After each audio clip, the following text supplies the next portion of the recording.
It's Christmas week, so let's talk about a Christmas movie. Let's get into it.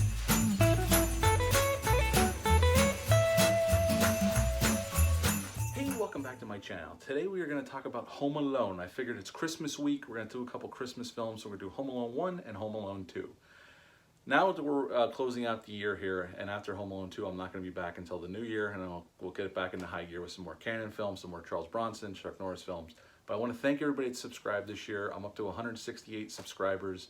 I never thought I'd get that far. I greatly appreciate everybody that's tuned in to check out my reviews and who has messaged me with some requests and just to chat about movies. I greatly appreciate it. It's been a great year. Did a lot of reviews over the years. If you want to check out some of those over this year, just scroll on down, you'll see them. But today we're going to talk about Home Alone. Now this movie came out November 16th of 1990. It's an hour and 43 minutes long. It's rated PG, had an $18 million budget, and upon release it made $285 in this country and $476 worldwide. This movie became an international phenomenon and an instant Christmas classic. I mean, this movie's so ingrained in our culture that everybody knows Home Alone, or most people know Home Alone and have seen the film at least once.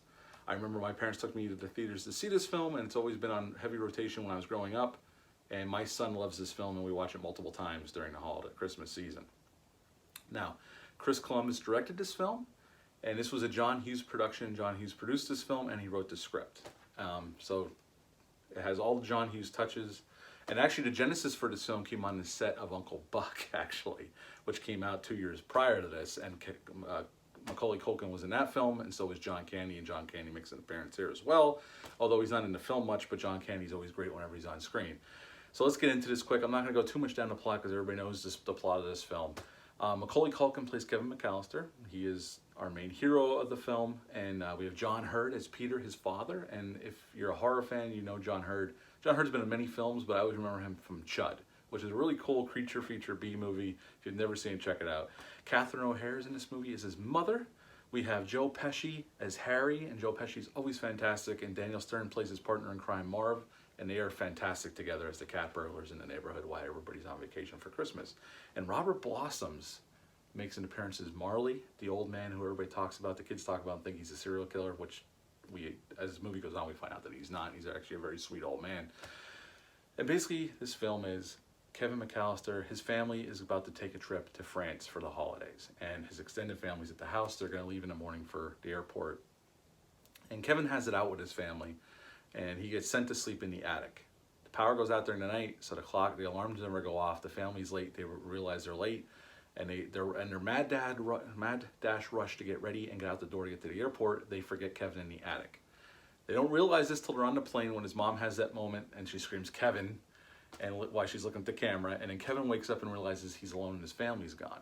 And he loves it at first because he wants to be on his own because of how the night before went with his family.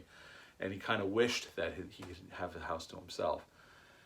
Now, Kevin's enjoying his newfound freedom. His mom and dad, when they get to France, try everything they can to get back to America, but it's Christmas time. They can't get a flight back.